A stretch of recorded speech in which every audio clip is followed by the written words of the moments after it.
Middle east की जंग में हमास और हिजबुल्लाह के खिलाफ भले ही इजराइल भारी पड़ रहा हो, लेकिन रणनीतिक और कूटनीतिक तौर पर ईरान को बढ़त मिलती नजर आ रही है। ऐसा इसलिए क्योंकि इस क्षेत्र में अमेरिका का सबसे बड़ा सहयोगी और दुनिया के तमाम इस्लामिक देशों की आवाज समझा जाने वाला सऊदी अरब अब वही कर रहा है जैसा कि ईरान चाहता है। अमेरिका ने दुनिया भर में खासतौर पर इस्लामिक वर्ल्ड में इजराइल को मान्यता दिलवाने के लिए एड़ी चोटी का जोर लगाया। इसमें काफी हद तक उसे कामयाबी भी मिली, लेकिन 7 अक्टूबर को हुए हमास के हमले के बाद गाजा में जारी युद्ध ने इन प्रयासों को बड़ा झटका दिया है।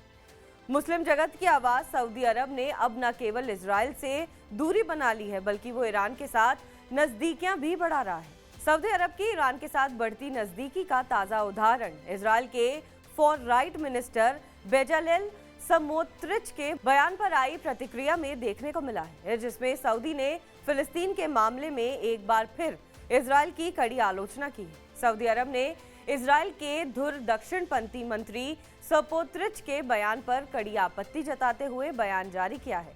सऊदी विदेश मंत्रालय की ओर से जारी बयान में कहा गया है कि कब्जे वाले वेस्ट बैंक के एनेक्सेशन को लेकर इजराइल की ओर से दिए गए भड़काऊ बयानों की गंभीरता, सेटलर्स को बसाने के प्रयास और निर्माण को लेकर सऊदी किंगडम कड़ी चेतावनी देता है। सऊदी अरब ने कहा है कि इस तरह के बयान शांति और 2 स्टेट समाधान के प्रयासों को कम कर रहे हैं, साथ ही युद्ध और चरमपंथ को बढ़ावा देने वाले हैं। सऊदी विदेश मंत्रालय ने कहा कि इससे क्षेत्रीय सुरक्षा और स्थिरता के लिए खतरा बढ़ रहा है। किंगडम ने इसे अंतर्राष्ट्रीय नियमों और संयुक्त राष्ट्र के प्रस्तावों का उल्लंघन बताते हुए कहा कि लगातार कब्जा, बलपूर्वक जमीन हथियाकर दायरा बढ़ाना खतरनाक नतीजे को अंजाम दे सकता है। सऊदी ने जोर देकर कहा कि फिलिस्तीन के मामले में लगातार अंतर्राष्ट्रीय समुदायों के विफल होने का परिणाम वर्तमान संकट से कहीं अधिक हो सकता है। यह अंतर्राष्ट्रीय नियमों की वैधानिकता और विश्वसनीयता पर असर डालता है, साथ ही इन्हें बरकरार रखने पर खतरे पैदा करता है। दरअसल यहूदी प्रशासन के वित्त मंत्री बेजालेल ने फिलिस्तीन के वेस्ट बैंक को लेकर विवादित बयान दिया है।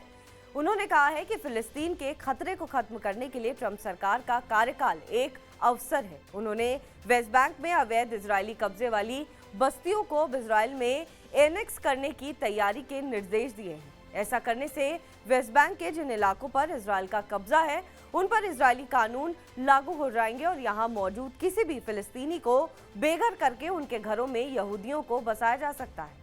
वेस्ट बैंक के एनेक्सेशन वाले बयान को लेकर ईरान ने भी कड़ी आपत्ति दर्ज कराई है।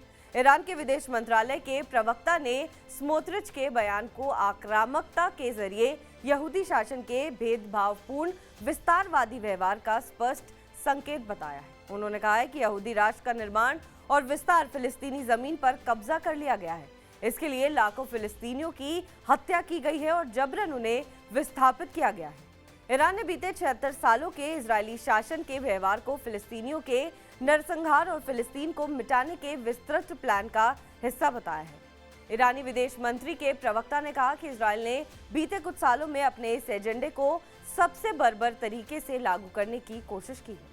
बहरहाल इस खबर पर आपका क्या कुछ कहना है, हमें कमेंट करके जरूर बताएं। बाकी देश और विदेश की तमाम बड़ी खबरों के लिए आप देखते रहें TV9 डिजिटल।